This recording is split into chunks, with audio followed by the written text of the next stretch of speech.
back to my channel. Today I'm doing a hair tutorial, and you guys know I don't do a ton of these, but a couple pictures back on my Instagram I was wearing my hair like I am today, which is kind of like a naturally curly hairstyle. It's my natural curl, I just tweak it a little bit, but I was wearing this hairstyle and I had so many comments and so many messages on Snapchat to do a tutorial on this hair look. So yeah, I'm gonna go through what I do to get my natural curly hair.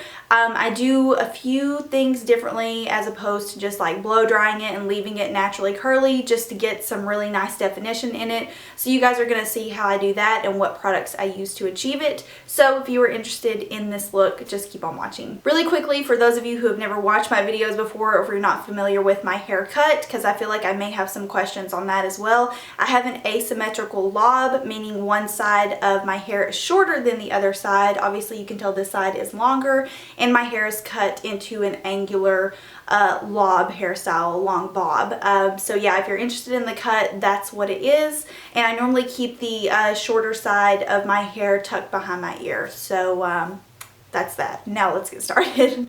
Alright, so like I said, I do have naturally curly / wavy hair, and the first thing I do when I wear this hairstyle is I will let my hair air dry up to 80 to 90%. That's really important because you don't want to go in with wet hair, because your hair will just end up looking limp, especially if you have naturally straight hair. So it's really important you let your hair air dry as much as possible.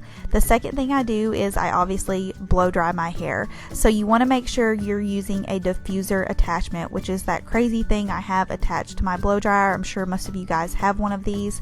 Even if you have straight hair, a diffuser will make your hair look wavy at least. So it's really important that you have this attachment, because if you just blow dry your hair with the regular nozzle, it's going to straighten out your hair and it's going to make your hair look a little bit awkward.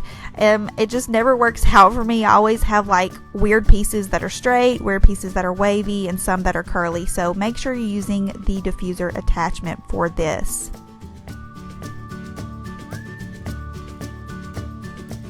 Another way you can give your hair volume is by blow drying it upside down. I know this sounds a little crazy, but you're bringing the roots of your hair forward, so it's giving your hair a lot of extra volume.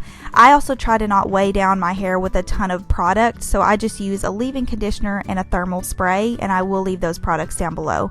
So now your hair is going to be looking pretty crazy, pretty voluminous, especially if it is naturally curly. Here's where you're going to go in and fix that and make it look a little bit more defined.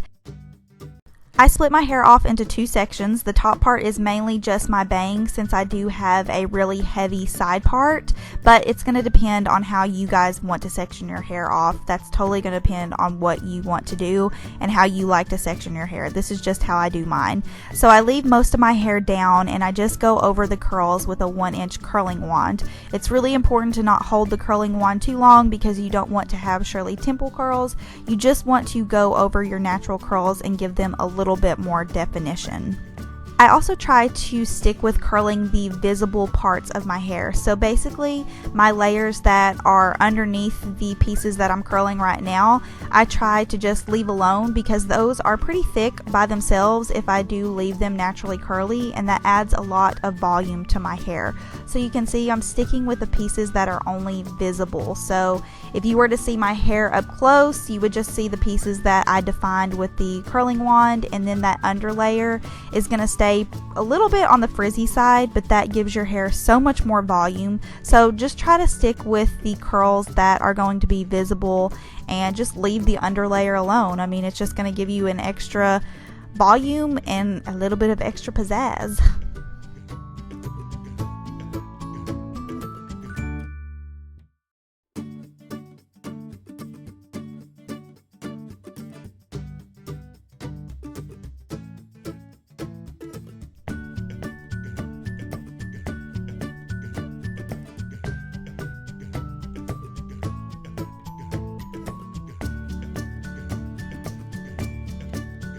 After I'm done curling the bottom part of my hair, I spray in some sea salt spray. This just makes your curls look a little bit more natural, and I love using the Verb sea salt spray. It's the best one I've ever used, and you can get it from Sephora.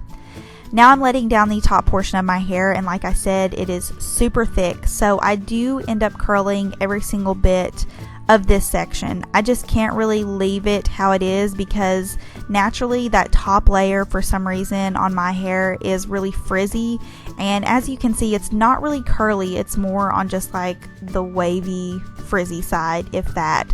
So if your hair is like this, just go ahead and curl it all. Just don't hold the curling wand in too long. I also alternate my curls on this so they don't look too uniform. So I do some curls facing towards my face and some curls facing away.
And after you're done curling the top section, just go ahead and play with your hair a little bit, spray a little bit more sea salt spray in it. You're just going to have to work with it until you get the look that you want. Everyone's hair is going to be different, but the way I work with mine is I just run my hands through it and it ends up just looking like kind of messy, wavy beach curls.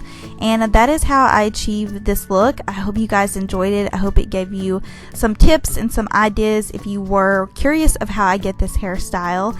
And I thank you guys so much for watching. I'll see y'all in my next video. Bye.